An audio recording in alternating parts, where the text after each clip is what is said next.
Estamos no período de prestação de contas ao leão. A entrega da declaração do imposto de renda da pessoa física deve ser feita até o dia 30 de abril, uma quinta-feira, às 23 horas e 59 minutos. E para fazer tudo certinho, para você não cair na malha fina, eu estou aqui na Receita Federal com o auditor da Receita Federal, o Mauro José da Silva, que vai explicar para a gente as novidades e falar também as perguntas mais frequentes dos contribuintes. Mauro, vamos começar falando quem está obrigado a declarar, a fazer a declaração do imposto de renda à pessoa física. Entre várias situações, podemos citar algumas. Por exemplo, quem recebeu rendimentos tributáveis acima de R$ 28.559,70. Também quem recebeu rendimentos isentos em valor superior a R$ 40 mil, por exemplo, saque de fundo de garantia. E também quem teve o patrimônio em 31 de dezembro de 2019 em valor superior a R$ 300 mil. Fazer a declaração do imposto de renda é fácil. Se a pessoa tiver alguma dúvida, ela pode consultar o Perguntas e Respostas, que está no site da Receita. Entra no site da Receita, onde encontra o Perguntas e Respostas. Lá ela vai encontrar mais de 700 perguntas com as respostas das principais dúvidas que as pessoas têm do imposto de renda. Então é muito importante consultar o Perguntas e Respostas. Lá tem várias perguntas bem detalhadas para casos específicos, né, Mauro? Sem dúvida, muito bom. E também, qualquer ficha do programa que ela estiver preenchendo, se tiver alguma dúvida, aciona a tecla F1 do computador. Irão aparecer na tela todas as informações necessárias para o preenchimento daquela ficha. Não esquecendo que o prazo termina em 30 de abril. Sim. Mauro, e quais os documentos é preciso ter para fazer a declaração que a pessoa deve preparar? Todos os documentos referentes aos rendimentos, as despesas com médicos, dentistas, escolas, compras de imóveis, vendas de imóveis, compra de veículo, venda de veículo, enfim, todos os documentos que vão dar base para a declaração do imposto de renda. Toda a movimentação financeira que a pessoa teve no ano passado. Perfeito. Todo o ano passado de 2019. Perfeito. Saldos bancários. E quando a declaração em conjunto, ela é recomendável para um casal? Olha, aí depende de fazer os cálculos. Normalmente fazer em separado é melhor. Todavia, por exemplo, se a esposa tem um rendimento baixo e muitas despesas, às vezes compensa fazer em conjunto. Mas é melhor fazer das duas formas para ver qual que é mais interessante. O mais interessante. E quem pode ser o dependente?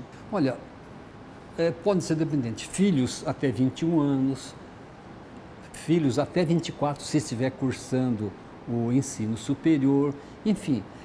Para saber quem pode ser os dependentes, quando você estiver preenchendo a declaração de imposto de renda entre independentes, você clica numa flechinha que tem lá, então vão aparecer todas as pessoas que podem ser os seus dependentes. Então fica prático de saber quem são os seus dependentes. E qual que é o valor que pode ser deduzido por cada dependente? R$ 2.275,08. E as pessoas que eram casadas e estão separadas judicialmente, como que elas podem declarar um dependente? Olha, o dependente, ele vai ser dependente na declaração que mantém a guarda judicial dele. Então, quem tiver a guarda judicial, então esse vai declarar esse dependente em sua declaração. Os dois não podem declarar? Não, os dois não. Os dois de forma alguma. E no caso dos casais que estão em regime parcial de bens, como que eles declaram os bens adquiridos antes do casamento? Esses bens, então, são declarados nas suas respectivas declarações, em separado. Agora, se fizer a declaração em conjunto, então só vai numa declaração. O pagamento de pensão alimentícia é dedutível do imposto de renda? Em Sim. quais situações? A pensão alimentícia é dedutível, sim. E o valor é o que consta da decisão judicial que estipula o valor da pensão ou da escritura pública que também estipula a pensão. Então, ou seja, além de para ser dedutível, tem que efetuar o pagamento e de conformidade com a decisão judicial. Sim. E quais os gastos mais comuns que podem ser abatidos no imposto de renda? Olha, despesas com médicos, dentistas, instrução, enfim, são várias as despesas. Contribuição previdenciária oficial. Para isso, a pessoa deve pegar um recibo desse profissional, dessa instituição, com o CNPJ, CPF, tudo certinho. Sem dúvida. Agora, veja bem, Existem dois tipos de declaração, a completa e a simplificada. A completa, você declara todas as deduções, médico, dentista, hospital, tudo mais. Existe a simplificada, que todas essas despesas são representadas por 20% dos seus rendimentos brutos. Então, o que é o correto fazer? Sempre faça na completa. E depois de preenchida, você lá tem um campo que ele informa os dois cálculos, pela completa e simplificada. Você opta, então, pelo mais interessante. Então, sempre inicia pelo preenchimento da declaração completa.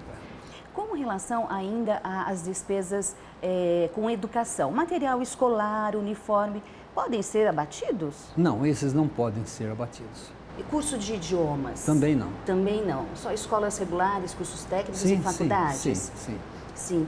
O contribuinte com doença grave, ele está desobrigado a prestar a declaração do imposto de renda? Veja bem, a moléstia grave dá isenção, ele tem isenção só nos proventos da aposentadoria.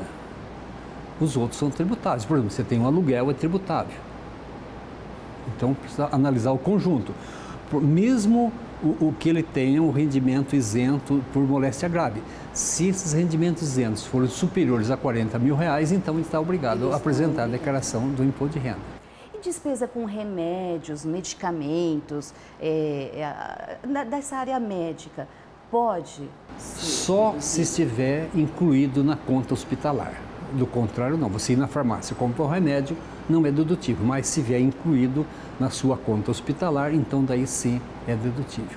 A contribuição do empregador doméstico pode ser abatida? Como Esse ano não mais. Não mais? Não mais. É uma das grandes novidades? É uma das novidades, não mais. Até o ano passado, a última declaração, sim. Agora não mais, por falta de previsão legal. O prazo é até o ano passado. Não foi prorrogado o prazo para dedução, então essa despesa com o empregado doméstico, então não é mais dedutível da declaração do imposto de renda. E o imposto de renda na venda de um imóvel, nesse caso também, tem que declarar, tem que atualizar imóveis já declarados, o valor do imóvel, como é que faz isso? Venda de imóvel, para você saber se deu um imposto ou não, você preenche o programa Ganhos de Capital, que está no site da Receita. Entra lá, sai da Receita, onde encontra o ganho de capital. Você preenche o programa. E vai dar data da aquisição, valor da aquisição, data da venda, valor da venda. Então, você vai saber o imposto que vai dar. Agora, a sua pergunta se corrige. Não, os bens são declarados pelo seu valor original. Não há correção do bem. Por que não se pode corrigir os bens? Quando você faz o cálculo através do programa, o programa já dá um desconto por ano de aquisição. Entendeu? Então, se 10 anos que você adquiriu um imóvel, você dá um desconto aproximado de uns 40%. Entendeu? Então, se você corrigir o imóvel e o programa já dá o desconto, sai em duplicidade o desconto. Então, não pode corrigir o valor do bem. Declara sempre pelo valor de aquisição. Salvo se você, por exemplo, fizer uma reforma. Se tiver os documentos, então você deverá guardar esses documentos. Mas uma informação que eu acho interessante. Sim. Quando você constrói um imóvel, por exemplo, você tem que guardar a documentação, os gastos com a construção, até 5 anos depois da venda do imóvel. Então, por exemplo, você construiu um imóvel há 10 anos atrás, vendeu hoje, você tem que guardar, contando de hoje, mais 5 anos, mais 5 anos. Não é 5 anos a partir da construção, não. Para prestação de contas. Para provar que o seu custo foi aquele. Então, os documentos referentes a reformas e construção deverão ser guardados por 5 anos após a venda do imóvel. E quem tem financiamento imobiliário, onde ela deve prestar essa informação? O financiamento imobiliário, ele declara da seguinte forma. O bem vai na ficha Bens e Direitos. Ele vai acrescentando ano a ano o valor das prestações pagas. Por exemplo, você comprou um imóvel ano passado por R$50 mil. Pagou 10 mil de prestações. Então, o valor dele em 31 de dezembro de 2019, R$60 mil. Próximo ano, você vai pagar 15 mil de prestação. Então, 60 mais 15, no final do ano que vem, ele vai ser declarado por 75 e vai até o final do financiamento. No final, você tem o valor real que você pagou por esse imóvel. Assim sendo, você nada declara em dívidas de R$11. Sim. E no caso da previdência privada, quem tem? Como declarar? A previdência privada ela é declarada na ficha pagamentos efetuados. Já tem um campo próprio lá e é limitada até 12% dos rendimentos tributáveis.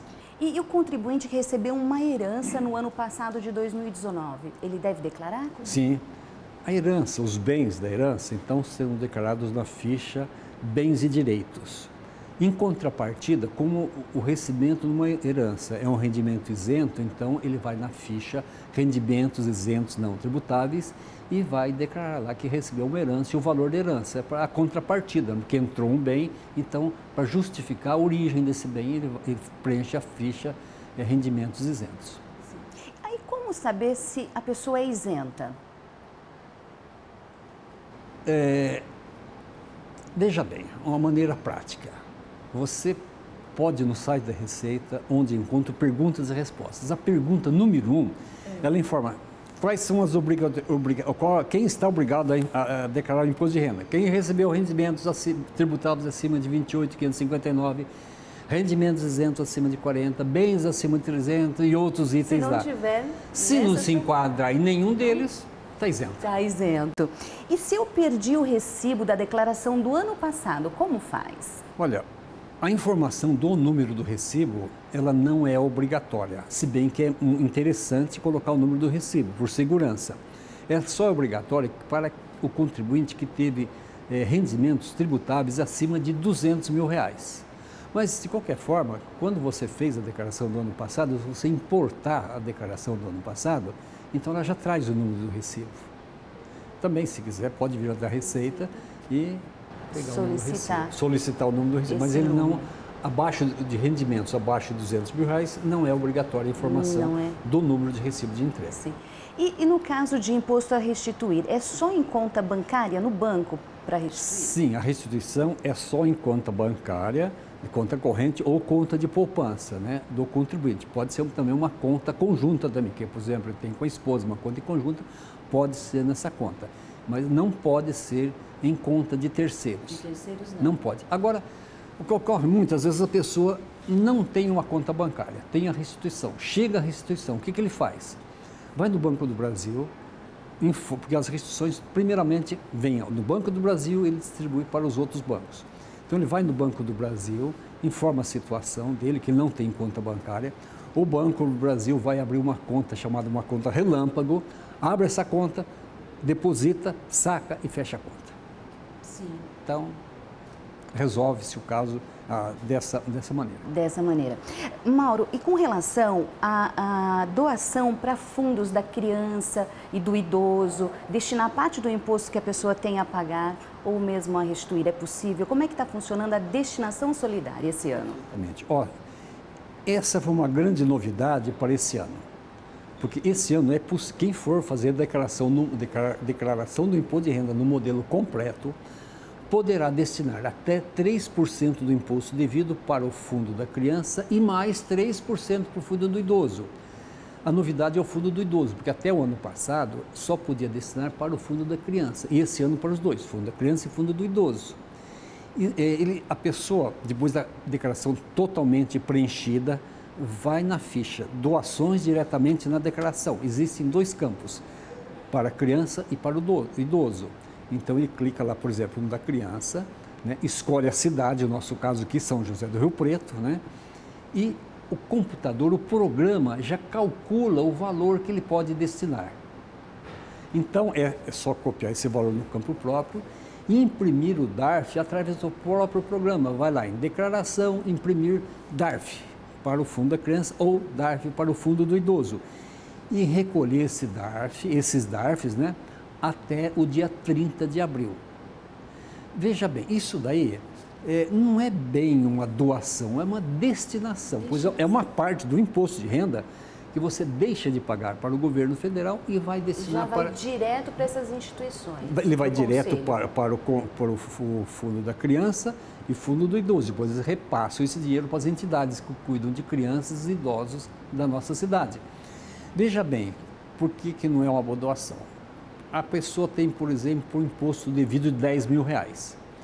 Ao invés de pagar os R$10 mil para o governo federal, ele pode pagar 9.400 para o governo, 300 vai imprimir no DARF e recolher para o fundo da criança e mais 300 para o fundo do idoso. Ou seja, esse dinheiro fica aqui na nossa cidade e vai proporcionar uma melhor qualidade de vida para as crianças e idosos na nossa cidade. Então é muito importante as pessoas se conscientizarem que é importante fazer a destinação do imposto de renda para o fundo da criança e para o fundo do idoso. E também é importante ressaltar o seguinte: quem tem restituição também pode destinar. O valor destinado será somado à restituição do imposto de renda. Então é muito importante vocês da imprensa aí divulgarem, né, a importância dessa destinação do imposto de renda. Existe até um folder, né, que esclarece direitinho. Se você entrar também no site da prefeitura, tem na parte lá de destinação solidária os esclarecimentos para o preenchimento. Mas qualquer dúvida, né, pergunta para o contador, o seu contador, que ele vai saber esclarecer então, corretamente isso daí. É automático na declaração completa. É direto na declaração, na declaração modelo completo. Que não está pagando mais imposto e esse dinheiro vai ficar aqui localmente nas instituições. Na nossa cidade. Muito bom, Mauro. Mauro, multa para quem não prestar contas no prazo. Não fazer a declaração no prazo. Quem estiver obrigado e não entregar ou entregar com atraso, terá a multa de 1% do imposto devido limitada a 20%. A multa mínima é de R$ 165,74. Agora, é importante ressaltar o seguinte: quem estiver obrigado a entregar a declaração e não entregar, ele fica com o CPF pendente de regularização. E o que isso ocorre para a pessoa? Ele vai ter um certo transtorno na vida social. Por exemplo, uma compra a prazo, um financiamento bancário, ele terá dificuldade. Então é muito importante, quem estiver obrigado a entregar, que o faça até o prazo final, que é do dia 30 de abril. Mauro, é muito importante o contribuinte também acessar o ECAC no site da Receita, receita.economia.gov.br, para acompanhar o processamento da declaração. Porque se já tiver alguma coisa, alguma inconsistência, ele já pode corrigir antes do prazo. Muito importante. Depois de uns 15 dias que você entregou a declaração, entra no site da Receita, onde encontra o extrato da declaração do imposto de renda. Então, se tiver alguma pendência, ele pode estar retificando a sua declaração. Se ele fizer a retificação espontaneamente, a multa máxima será de 20%. Se esperar a Receita intimar, a multa mínima é de 75%. Então, é importante, se possível, e tiver algum erro, retificar a sua declaração.